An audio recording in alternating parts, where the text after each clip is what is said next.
Shalom warga kerajaan, we are approaching Christmas dan karena itu saya sampaikan mulai minggu-minggu yang lalu hampir 2 bulan ini tentang the prodigal father. Bapak yang terlalu baik, yang terlalu murah hati, yang terlalu tidak mengingat kesalahan. Tetapi itu cuma gambaran daripada God our Father in heaven. Karena itu saudaraku mendekati Natal ini, ayatnya memang paling terkenal tentu saja Yohanes 3 ayat 16. Karena begitu besar kasih sang Bapa itu. Kasih Allah kepada dunia ini. Bukan kepada orang-orang tertentu, semua orang. Sehingga ia telah mengaruniakan yang terbaik dari dirinya. His unique son, the only begotten son, satu-satunya. Kalau kita punya 5, memberi 1 gampang. Tapi cuma 1, yaitu putranya. Supaya yang percaya kepadanya. Ada kata kunci di situ, percaya. Tidak binasa tapi beroleh hidup yang kekal. Saudara kasih Tuhan, usia saya 70 tahun. Ya. Kalau saya diberi usia 80 atau berapa, it's only a dot. Itu cuma sebuah titik. Karena begitu singkatnya dibandingkan dengan kekekalan. Sebab nama Tuhan El Olam. El Olam adalah the everlasting God. Dan dia datang untuk memberikan kembali hidup yang kekal pada manusia. Waktu manusia diciptakan di Taman Eden, manusia pertama tidak pernah direncanakan sakit, stres, tetapi hidup yang kekal dan selalu dalam komunion dengan Tuhan. Dan inilah berita Natal itu, ya. Sang putra akan lahir sebagai manusia biasa seperti saudara dan saya. Masa manusia dijadikan Tuhan? Bukan, ini Allah jadi manusia. Kalau manusia dijadikan Tuhan ya salah dong, ya. Tetapi karena begitu besar kasih Allah. First mention principle, in the beginning God. Waktu bumi kacau balau. Kalau saya lihat sekarang bumi ini benar-benar kacau balau. Gelap gulita, ya. Dan siapa yang dikirim? Firman-Nya. Dan rohnya melayang-layang di atas permukaan air. Waktu saya berbicara ini, firman ini kembali berbicara pada kita. Dia memanggil kita bukan cuma untuk diselamatkan tetapi jadikan warganya dan diberikan hidup yang kekal. Sebab sang putra 17 berkata bukan untuk menghakimi dunia. Sebetulnya memang God adalah it's a judge, seorang hakim. Karena dia raja bukan? Tetapi ditawarkan, dia mengulurkan tangan untuk diselamatkan lebih dahulu. Tetapi supaya diselamatkan karena percaya. Hanya karena percaya. Puji nama Tuhan. Kiranya berita yang singkat ini menggugah kita semua. Dan bagi saya justru malam Natal itu adalah malam saya dilahirkan kembali. 42 years ago. Wonderful. 42 tahun yang lalu. Dari hidup yang dalam kegelapan, hidup yang tidak ada harapan. Tuhan memberikan saya seperti yang janjikan Yohanes 10 ayat 10. Pencuri datang untuk mencuri, membunuh, membinasakan. Tetapi Kristus datang untuk memberikan kita hidup dengan segala kelimpahannya. Dan hidup yang dimaksudkan adalah Zoe. Zoe Aionion. Hidup kekalnya Tuhan yang tidak berkeputusan. Percayalah kepada sang putra. Ucap syukur. For the best father in heaven. In Jesus mighty name. Haleluya. Amin. Saat ini kami datang kepadamu ya Bapa dengan penuh syukur oleh karena sungguh Tuhan tidak pernah meninggalkan kami semua di dalam kehidupan kami ya Tuhan. Sebaliknya penyertaan-Mu selalu nyata. Sehingga pagi hari ini kami boleh berhimpun di tempat ini untuk bersama-sama menaikkan puji dan sembah kami bagi Tuhan yang hidup, Tuhan yang setia, Tuhan yang senantiasa campur tangan dalam setiap langkah kehidupan kami. Saatnya tiba kami diisi oleh kebenaran firman-Mu ya Tuhan. Mari Engkau akan menolong kami sekalian Dalam keterbatasan kelemahan kami bisa saja kami hanya mengerti firman-Mu tetapi tidak melakukannya. Tapi saat ini kami mohon Roh Kudus sendiri yang akan membuka mata hati, pikiran kami, untuk pertama-tama kami memahami kebenaran firman-Mu, dan selanjutnya kami diperdayakan oleh Roh-Mu yang kudus untuk melakukan apa yang menjadi bagian kami dalam setiap rencana-Mu. Makasih Bapa, ambil alih segala sesuatunya pada saat pemberitaan firman-Mu disampaikan, biar semuanya akan berjalan sesuai dengan kehendak-Mu. Terpujilah nama-Mu ya Tuhan, demi nama Tuhan Yesus Kristus mengucap syukur kami berdoa. Haleluya. Amin. Silakan duduk Bapak Ibu Saudara sekalian. Shalom.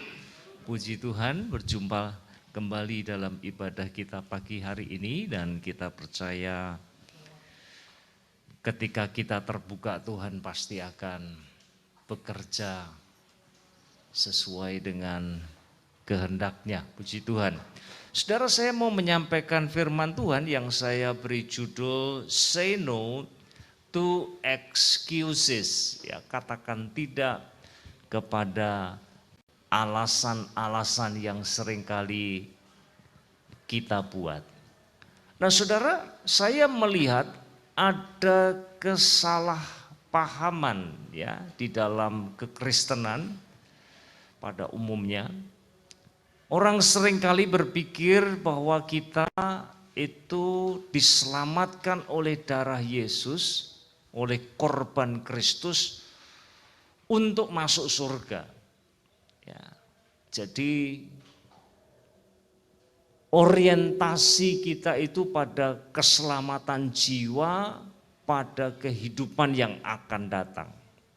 Nah itu tidak salah memang, tetapi seringkali pandangan semacam itu gagal untuk melihat bahwa Allah itu menyelamatkan kita bukan hanya supaya pintu surga terbuka buat kita, tetapi juga supaya kita produktif pada saat kita hidup di muka bumi ini bagi kerajaannya. Dan salah satu penyebab kenapa kemudian kita tidak produktif, oleh karena bukan orang lain, bukan karena situasi kehidupan, tetapi seringkali penghalangnya diri kita sendiri. Pada saat kita mengatakan, jangan saya Tuhan, biar orang lain saja, dan seterusnya. Mencari-cari alasan. Saya mau mulai dengan sebuah kutipan, saudara, dari Orrin Woodward ya, yang mengatakan begini. Alasan adalah sebuah alat yang digunakan untuk membenarkan diri setelah seseorang meninggalkan cermin kebenaran tanpa mau berubah. Ini menarik sekali saudara kutipan ini ya. Firman Tuhan katakan apa di dalam kitab Yakobus, bahwa kebenaran Allah itu fungsinya itu seperti sebuah cermin. Ya, dan kita membawa diri kita di hadapan cermin itu, lalu mulai kelihatan sama seperti kalau kita ngaca, ya umumnya kita mau melihat penampilan kita apa sudah rapi, sudah bersih dan seterusnya. Ya, dan seringkali kita mendapati bahwa kemudian ketika kita memperhadapkan tubuh kita di hadapan cermin, lalu kita melihat ada kotoran di sana, ada yang tidak rapi di sini dan seterusnya. Ya, dan umumnya kita akan memperbaiki penampilan kita setelah kita melihat cermin itu. Tetapi secara rohani betapa sering ketika kita memperhadapkan diri kita di hadapan cermin kebenaran, seringkali kita melihat ada yang salah, tetapi kita tidak mau berubah, dan kemudian jalan keluar yang kita tempuh adalah cari alasan. Ya, dan perhatikan di sini, ya orang yang seperti itu adalah orang yang tidak mau berubah. Dan perubahan itu identik dengan pertumbuhan. Dan itu sebabnya saudara akan melihat dalam kehidupan saudara. Kalau ketemu dengan orang yang selalu cari-cari alasan, pasti orang itu tidak produktif dalam hidupnya. Pasti itu. Kenapa? Karena dia tidak pernah bertumbuh, saudara. Ya, dan Allah menghendaki kita semua bertumbuh di dalam Dia, dan kemudian menggenapi setiap rencananya yang Dia rancang bagi kita sekalian. Nah, saudara, kita tidak sendirian dalam hal ini ya. Saya pada kesempatan ini akan ajak kita belajar dari nabi, ya, seorang nabi. Dia termasuk salah satu nabi besar, bukan karena badannya yang besar, tetapi karena tulisannya yang banyak. Ya, ada 57 pasal, ya, yaitu Nabi Yeremia. Mari kita lihat satu ayat, ya, di dalam pasal yang pertama ayat yang ke-6. Saudara, ketika Allah mau memakai Yeremia, maka ini jawabannya. Ah Tuhan Allah, sesungguhnya aku tidak pandai berbicara, sebab aku ini masih muda. Nah, saudara, kalau kita perhatikan di Alkitab kita, tentu kita akan segera menemukan Yeremia juga bukan orang satu-satunya. Kita tahu Musa pada saat dia hendak dipakai untuk memimpin bangsa Israel keluar dari Mesir, dia pun juga cari alasan dan mengatakan, aku ini berat mulut, aku ini berat lidah. Dengan kata lain dia mengatakan, aku enggak mampu Tuhan, yang lain saja. Saudara, begitu juga Gideon. Lalu dalam salah satu perumpamaan yang Tuhan Yesus sampaikan, ya, ada perumpamaan tentang orang-orang yang berdalih, saudara. Sama kasusnya, mencari-cari alasan. Dan kita tahu bersama-sama bahwasanya pada saat kita mencari-cari alasan, itu sebenarnya kita sedang menolak undangan Tuhan. Padahal Tuhan sudah mempersiapkan sesuatu yang indah, sesuatu yang besar di hadapan kita. Tapi karena kita terus mengatakan jangan saya, orang lain saja, akhirnya kita tidak menikmati apa yang Tuhan sudah siapkan bagi kita. Barangkali itu sama seperti kalau kita melihat dalam kasusnya Naaman, ya. Ketika dia pergi kepada hambanya Elisa, ya, kepada hamba Tuhan Elisa maksud saya, bukan hambanya Elisa. Pada saat dia datang dari Syria untuk berjumpa dengan hamba Tuhan ini, maka tampaknya ada semacam ujian di situ.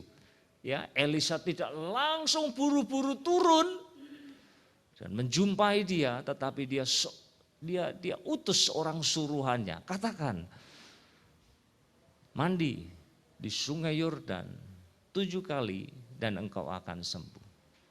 Lalu apa yang menjadi perkataan daripada Naaman? Bukankah sungai-sungai di Damsyik itu lebih bersih? Dan akhirnya dia marah, dia panas hati dan mau tinggalkan Elisa.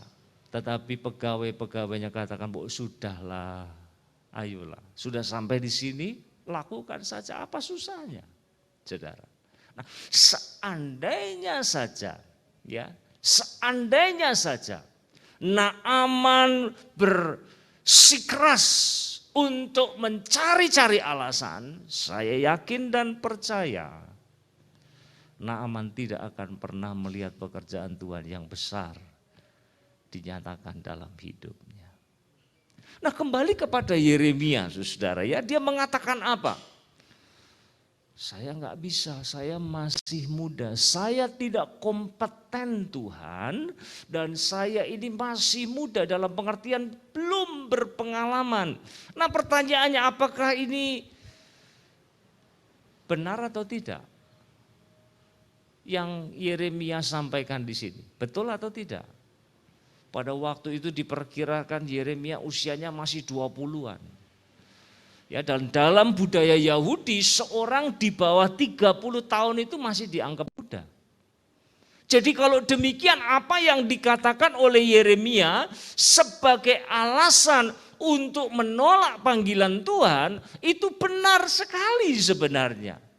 Tetapi bagi Allah alasan Yeremia ini tidak relevan. Kenapa? Karena bagi Allah availability itu lebih penting daripada ability yang kita punya.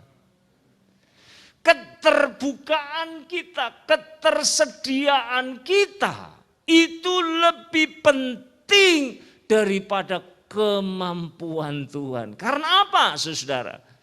Karena pada akhirnya ini semua bukan tentang kita, tetapi tentang Tuhan yang memanggil kita. Saudaraku yang dikasihi oleh Tuhan, seorang berkata begini dalam bahasa Inggris, ini benar sekali. Excuses kill progress. Saudara semua mau maju dalam semua bidang kehidupan? Saya kira kita semua mau. Tapi ada satu penghalang besar yang akan merintangi jalan kita untuk maju. Apa itu? Sekali lagi bukan di luar diri kita, tetapi dari dalam diri kita ketika kita menolak undangan Tuhan, ketika kita menolak panggilan Tuhan di dalam dan melalui kehidupan kita. Saudara, apakah Tuhan menyerah? Saudara, kalau Tuhan punya rencana, dia selalu punya cara untuk memuluskan rencananya itu. Sebabnya kita akan belajar bersama-sama apa yang kemudian Tuhan kerjakan ya untuk mentreat, untuk mengubah Yeremia dari mengatakan jangan saya Tuhan, lalu menjadi seperti yang Yesaya katakan, inilah aku Tuhan, utuslah aku. Nah, mari kita akan melihat sama-sama ada 4 jawabannya saudara. Pertama, Tuhan katakan kepada Yeremia, aku telah mengenal engkau. Itu jawaban yang pertama saudara. Mari kita lihat kembali, maaf ini bukan ayat yang ke-6 tapi ayat yang ke-5 ya, ayat yang ke-5. Masih di pasal yang sama. Saudara. Sebelum aku membentuk engkau dalam rahim ibumu, aku telah mengenal engkau. Dan sebelum engkau keluar dari kandungan, aku telah menguduskan engkau, aku telah menetapkan engkau menjadi nabi bagi bangsa-bangsa. Mari kita konsentrasi dulu ya pada pernyataan aku telah mengenal engkau. Saudara, di sini pengenalan Allah terhadap Yeremia itu bukan pengenalan dari jauh, saudara. Sama seperti katakanlah ya, saya ngefans banget dengan ganda putra kita yang hari ini akan bertanding ya di Indonesia Open di Bali. Yang julukannya The Minions ya, saya ngefans dengan gaya tengilnya si Kevin itu. Ya, kalau main orang selalu tunggu-tunggu bukan karena dia memang jago, tetapi gayanya dia itu yang suka dengan cywar ya. Ya, dia suka ngerjain lawan-lawannya itu dengan cara-cara mengintimidasi dengan gaya-gayanya yang disebut tengil itu. Ya saya tahu dia lahir di Banyuwangi ya, kalau latihan pada awalnya dia harus menempuh jarak 1,5 jam. Diantar oleh ayahnya dan seterusnya. Mulai umur 11 tahun. Tapi semua itu saya baca saudara. Saya melihat dari YouTube. Kalau saya ditanya apa sih makanan kesukaan Kevin? Apa hobinya? Kalau dia sedang menghadapi masalah reaksinya bagaimana? Saya nggak tahu saudara, kenapa? Karena saya hanya mengenal dari jauh. Tetapi di sini saudara, ayat yang baru saja kita baca tadi, kata mengenal itu dalam pengertian yang intim. Tuhan terlibat langsung untuk membentuk, untuk menenun Yeremia bahkan ketika dia ada di dalam rahim ibunya. Dan itu mencakup aspek fisiknya. Yeremia akan jadi seorang seperti apa nanti, tingginya berapa, badannya seperti apa, Tuhan yang rancang. Talenta-talenta, kemampuan-kemampuan yang dimiliki oleh Yeremia, dia tahu betul. Kepribadian yang dimiliki oleh Yeremia, oh Tuhan sangat-sangat kenal. Itu sebabnya bukan dikatakan aku mengenal engkau saja, tetapi aku telah. Itu artinya bahwa pengenalan Allah akan Yeremia itu sifatnya komprehensif. Bahkan masa depan dari Yeremia pun Tuhan tahu benar. Dengan kata lain, kejadian daripada Yeremia itu bukan by accident. Saudara keluar sana,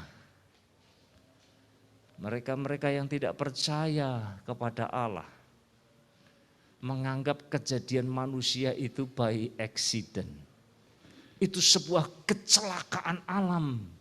Satu ketika sel sperma ketemu dengan sel telur yang mana juga enggak tahu, pokoknya itu terjadi secara random, acak. Lalu kemudian terjadi pembuahan, lalu jadilah kita. Kita adalah hasil daripada kecelakaan alam. Tetapi firman Tuhan di sini jelas sekali berkata kepada kita bahwa setiap kita itu dijadikan oleh Tuhan bukan hanya dari jauh oleh firman-Nya, tetapi dia turut membentuk kita. Itu dalam pengertian apa? Dia kenal betul siapa kita. Jadi dengan kata lain, Tuhan mau katakan kepada Yeremia, kok kamu bilang, jangan aku Tuhan. Apa kamu itu lebih kenal dirimu, lebih daripada aku mengenalmu?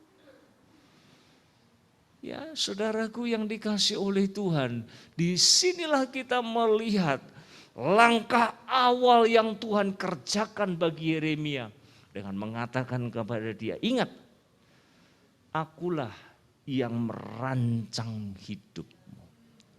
Jadi kalau aku pilih engkau, tidak akan pernah salah pilih, saudara. Tidak akan pernah salah pilih. Itu sebabnya Pemazmur menegaskan hal yang sama. Mazmur 139 ayat 13 dan 14. Sebab engkaulah yang membentuk buah pinggangku, menenun aku dalam kandungan ibuku. Aku bersyukur kepadamu oleh karena kejadianku dahsyat dan ajaib. Ajaib apa yang kau buat dan jiwaku benar-benar menyadarinya. Saudara perhatikan di sini dua kata yang penting ya, membentuk, menenun, saudara.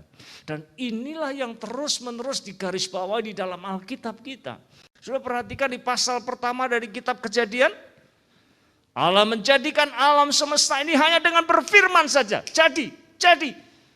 Allah kita Allah yang maha kuasa, dia transenden, dia mengatasi semua ciptaan. Dia bukan merupakan bagian dari ciptaan. Tapi pasal 2 saudara membaca, ya pasal pertama Allah menjadikan kita dengan firman-Nya. Tetapi di pasal 2 Allah membentuk kita dari tanah liat. Artinya sekalipun Allah mengatasi segala sesuatu, Allah juga sangat dekat dengan ciptaannya, utamanya dengan saudara dan saya, saudara. Efesus 2 ayat yang ke-10, karena kita ini buatan Allah, maha karya Allah, diciptakan dalam Kristus Yesus untuk melakukan pekerjaan baik yang dipersiapkan Allah sebelumnya. Saya mau mengatakan ini kepada kita sekalian, saudara. Allah jauh lebih mengenal kita daripada kita kenal diri kita sendiri. Itu sebabnya kalau Allah sudah persiapkan rencananya bagi setiap kita ya, bukan umum, tapi masing-masing kita, maka Allah tidak pernah salah. Dia mengenal saudara dan saya dengan sangat dekat sekali.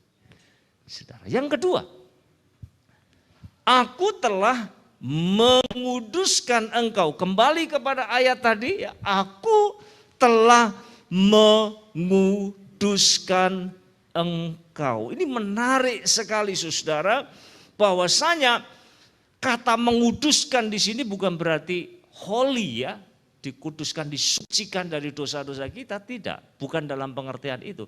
Tetapi Allah itu memisahkan kita dari semua manusia yang lain untuk suatu tujuan, untuk suatu maksud, untuk suatu rencana yang khusus, yang hanya saudara dan saya yang bisa memenuhinya, mewujudkannya. Tidak ada yang lain, saudara, tidak ada yang lain yang bisa menggenapi rencana Allah bagi saudara dan saya, kecuali saudara dan saya. Nah, kalau kita melihat di pasal pertama dikatakan Yeremia itu adalah keturunan imam dari Anatot di wilayah Benyamin ya, daerah yang diberikan oleh Benyamin. Nah, biasanya saudara pasti ya, anaknya imam pasti akan jadi imam, kan betul nggak saudara ya? Dan itu yang seringkali kita pikir ya. Ya bahkan ini dalam urusan bergereja pun sama. Ya sudah tidak usah ditutup-tutupi bahwa ada semacam dinasti yang dibangun di gereja-gereja. Ayah persiapkan anaknya sekolah teologi. Apa-apa? Terus aku ta. Ya, betul atau tidak saudara? Itu yang selalu ada dalam pikiran orang. Ya. Jadi kalau ayahnya pedagang, dia punya toko, anaknya suruh sekolah bisnis, nanti selesai teruskan kerjaan papa, saudara. Apakah ada yang salah? Saya kira juga tidak ada yang salah. Tetapi mari kita belajar di sini bahwa Tuhan itu menciptakan kita unik. Kita berbeda dengan yang lain. Dan Allah punya rencananya sendiri untuk setiap kita. Bisa jadi untuk kemudian kita mengikuti jejak orang tua kita, bisa jadi. Tetapi sekali lagi tidak selalu demikian. Nah, itu sebabnya saya setuju dengan pernyataan ini bahwa kita bukan memutuskan tujuan hidup kita sendiri, tapi menemukan tujuan Allah atas hidup kita. Ini dua hal yang sangat berbeda.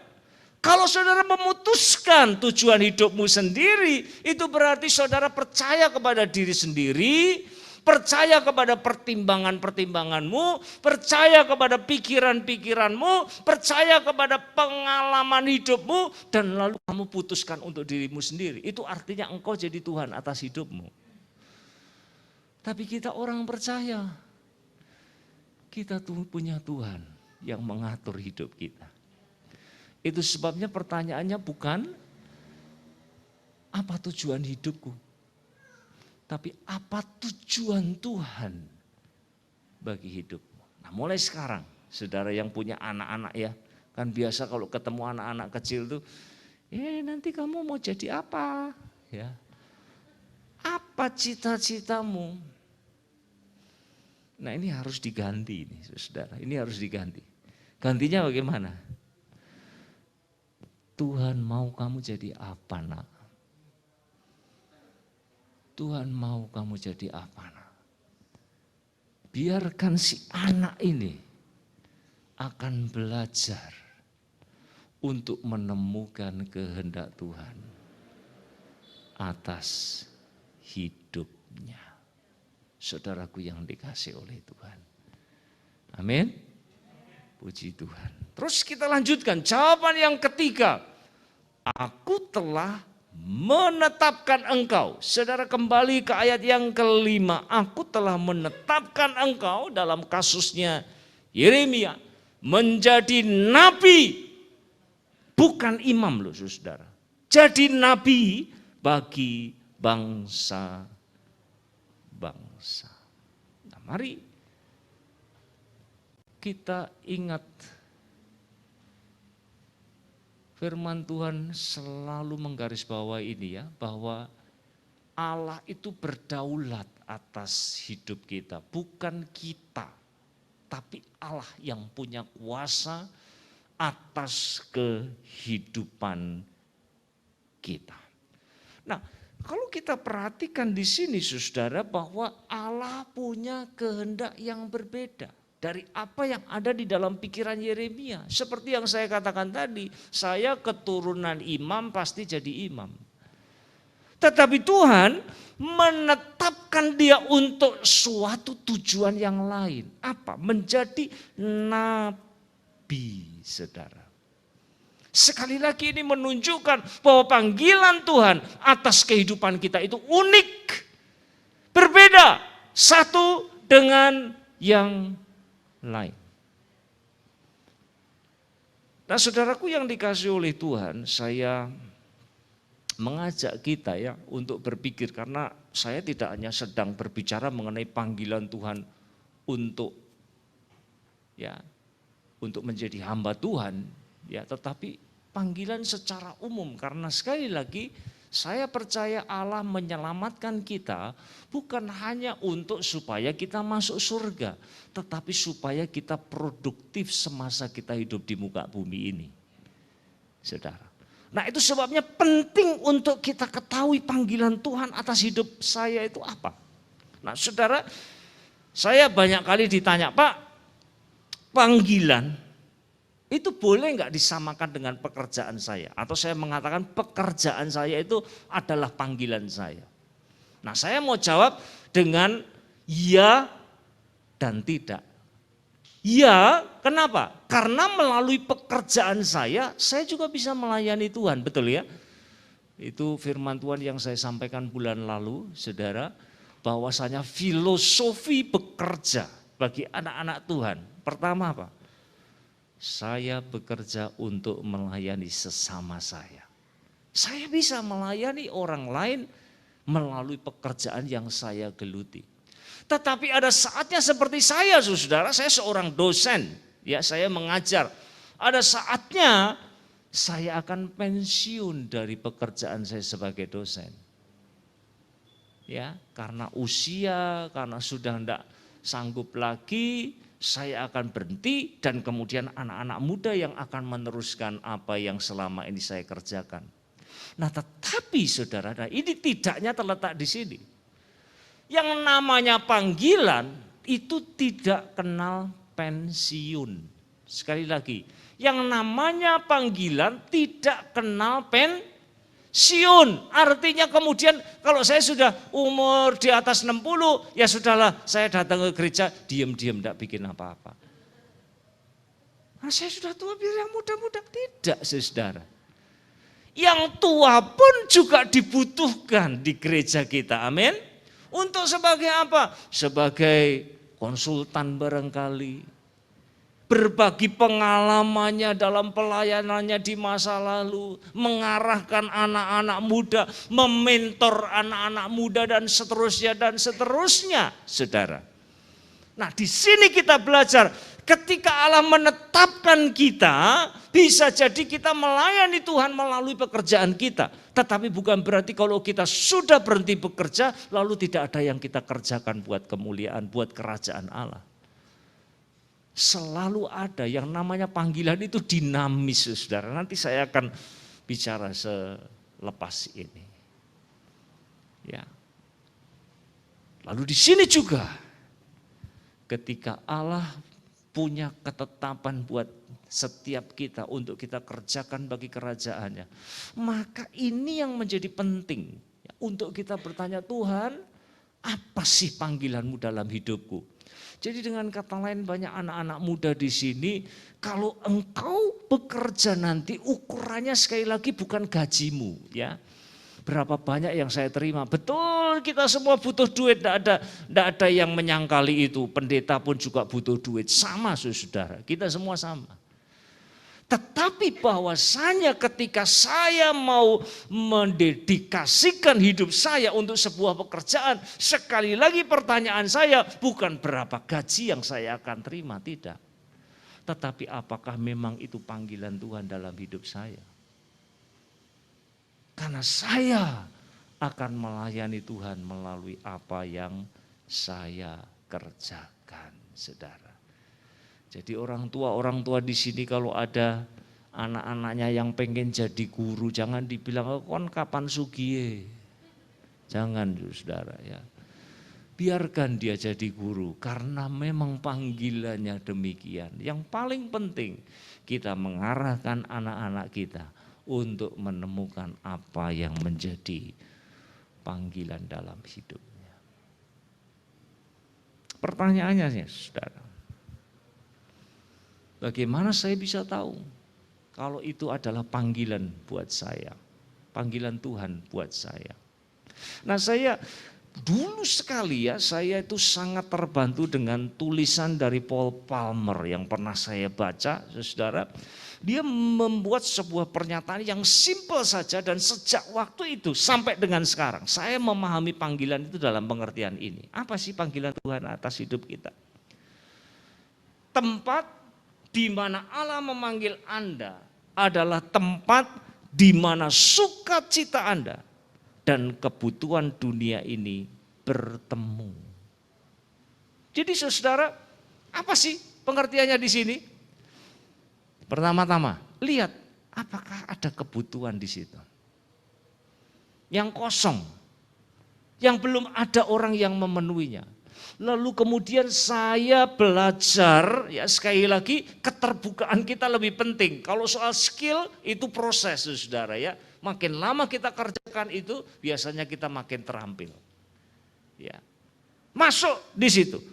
Lalu kemudian kalau kita mendapat kepuasan, ada sukacita yang besar ketika kita memenuhi kebutuhan tersebut, itulah panggilan saudara. Itulah panggilan Tuhan bagi saudara dan saya. Amin. Simpel saja kan? Simpel sekali. Ada dua unsur, lihat kebutuhan. Lalu setelah saya masuk di dalamnya, kalau itu memang panggilan Tuhan, pasti akan mendatangkan sukacita yang besar. Kalau tidak, ya kita merasa ini kayaknya bukan tempat saya deh. Tapi nggak apa-apa karena nggak ada orang, ya saya masuk dulu. Tetapi kemudian ada orang lain yang akan memenuhi itu dengan lebih baik ketimbang kita yang melakukannya, saudaraku. Ya. Puji Tuhan. Dan yang terakhir, aku akan menyertai engkau. Ya, ayat 7 dan 8. Tetapi Tuhan berfirman kepadaku, janganlah katakan aku ini masih muda. Tetapi kepada siapapun engkau kuutus, haruslah engkau pergi. Dan apapun yang kuperintahkan kepadamu, haruslah kau sampaikan. Janganlah takut kepada mereka, sebab aku menyertai engkau untuk melepaskan engkau. Demikianlah firman Tuhan. Ayat yang ke-9 sampai dengan yang ke-10. Lalu Tuhan mengulurkan tangannya dan menjamah mulutku. Tuhan berfirman kepadaku, sesungguhnya aku menaruh perkataan-perkataanku ke dalam mulutmu. Ketahuilah, pada hari ini aku mengangkat engkau atas bangsa-bangsa dan atas kerajaan-kerajaan untuk mencabut dan merobohkan, untuk membinasakan dan meruntuhkan, untuk membangun dan menanam. Saudara, ini pesan yang sangat penting sekali untuk kita ya.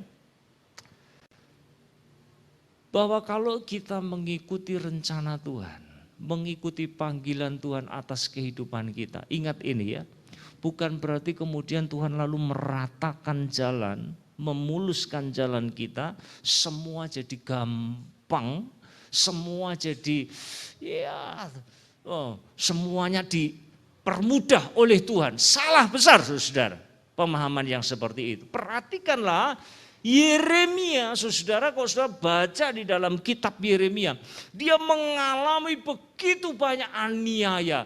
Dia ditolak, dia difitnah, dia dipukuli, dia mau dibunuh, dia dihina, dia dilecehkan, bahkan dia dipenjara. Itu semua karena apa? Karena dia memenuhi panggilan Tuhan, saudara. Jadi ini jangan salah mengerti ya.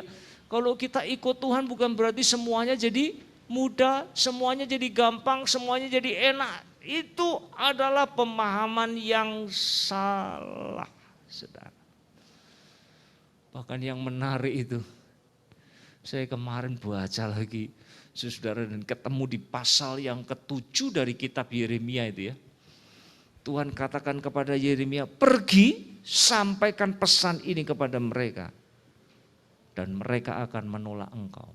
Mereka tidak akan dengar pesanmu. Kalau saya jadi Yeremia kan saya bertanya, saudara. Lah Tuhan, buat apa?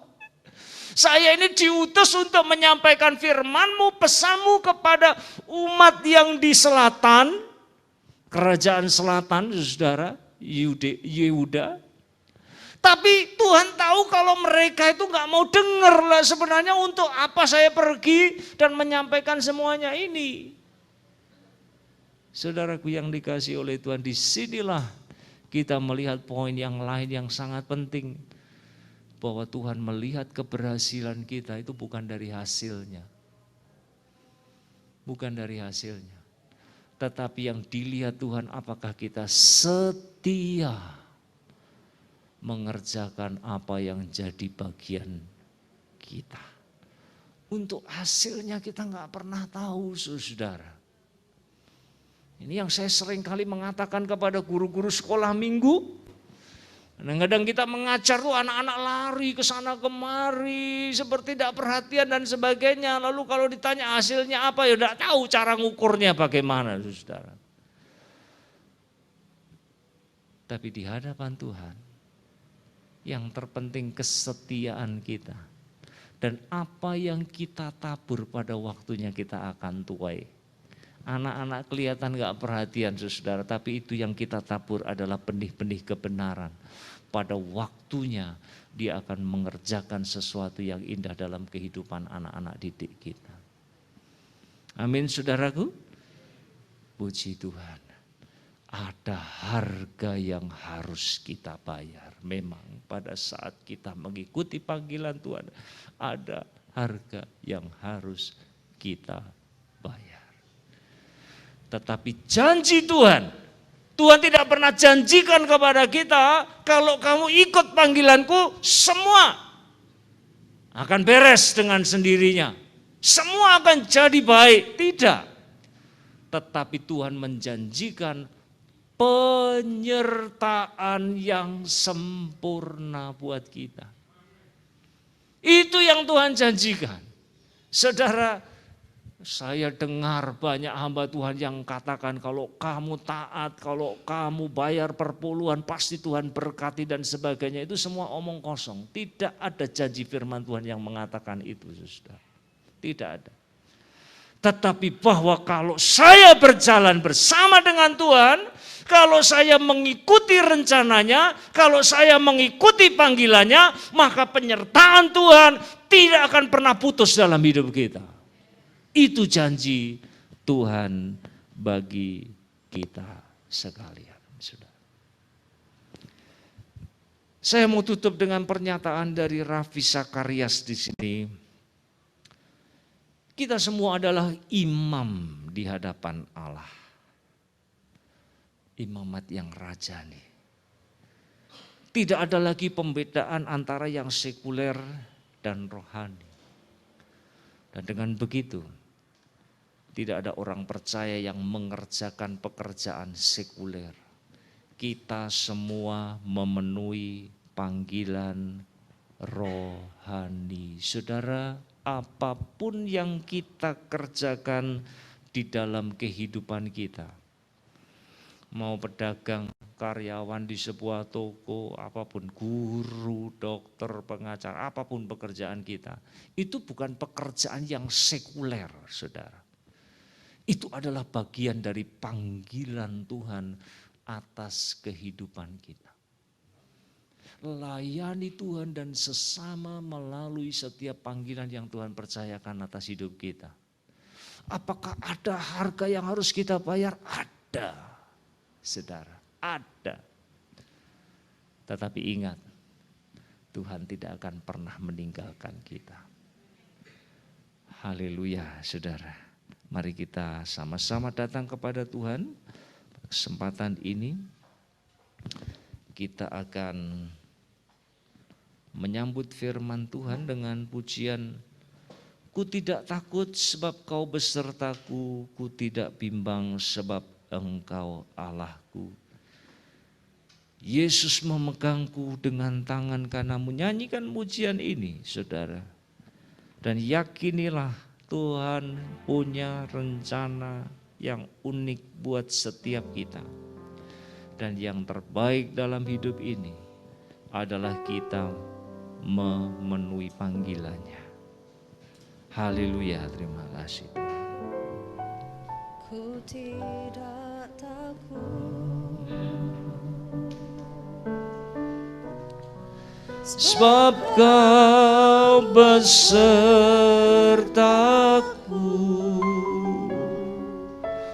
ku tidak bimbang,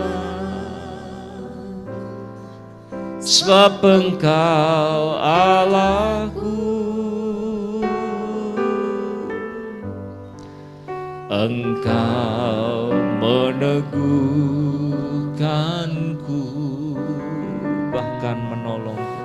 bahkan menolongku, kau batu karangku, kau batu karangku.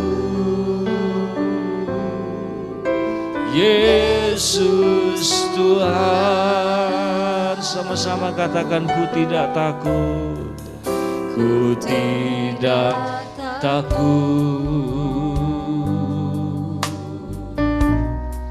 sebab kau besertaku,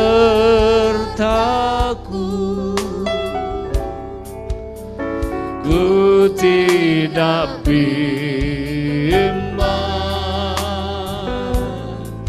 sebab engkau Allahku.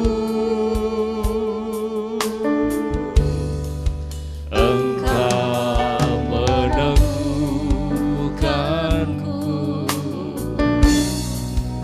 bahkan menolongku,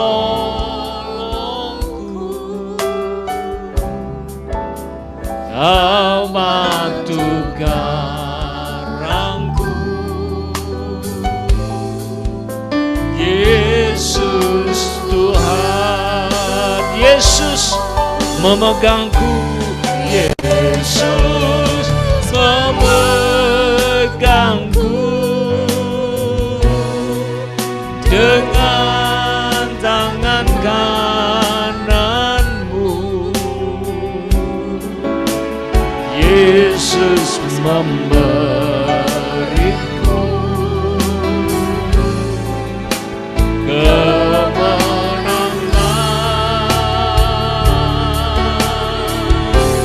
Yesus memegangku dengan tangan kananmu. Yesus memberiku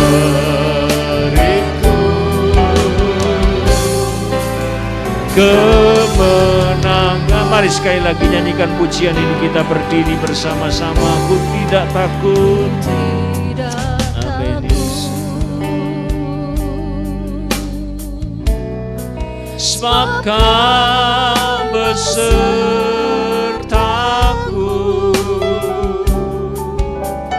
ku tidak bimbang,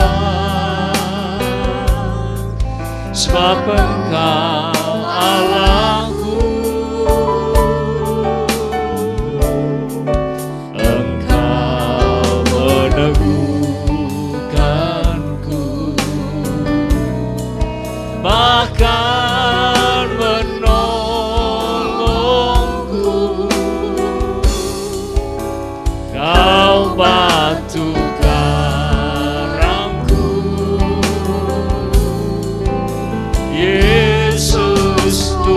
bersama-sama angkat tanganmu, katakan Yesus memegangku. Oh Yesus, dengan tangan kananmu, Yesus memberiku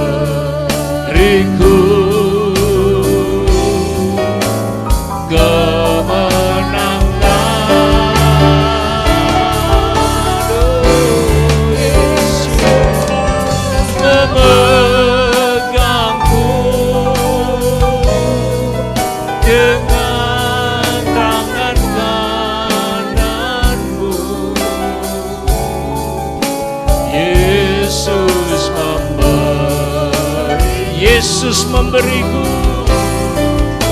Yesus memberiku, sekali lagi Yesus memberiku, Yesus memberiku kemenangan.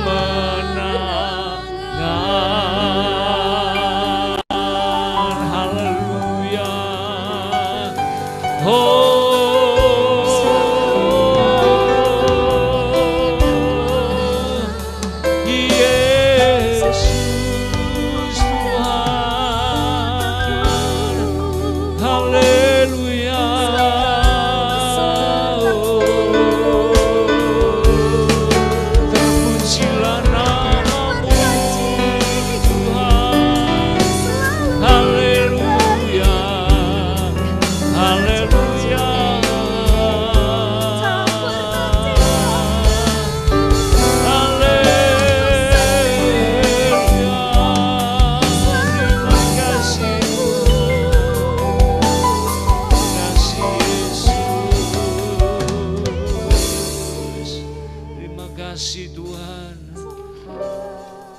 Terima kasih buat setiap rencana, setiap panggilan Tuhan atas kehidupan kami.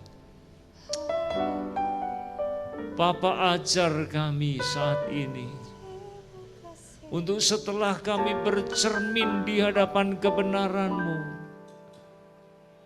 maka kami bertekad untuk berubah. Untuk dengan setia ya Tuhan, berjalan bersama dengan Engkau, menggenapi setiap rencana-Mu buat kami Tuhan. Terima kasih Bapa, terima kasih Tuhan. Kami mengucap syukur dan mengembalikan segala puji hormat kemuliaan hanya bagi Tuhan. Terima kasih Bapa. Demi nama Tuhan Yesus Kristus, ucap syukur dan berdoa. Haleluya. Amin. Silakan duduk, Tuhan memberkati.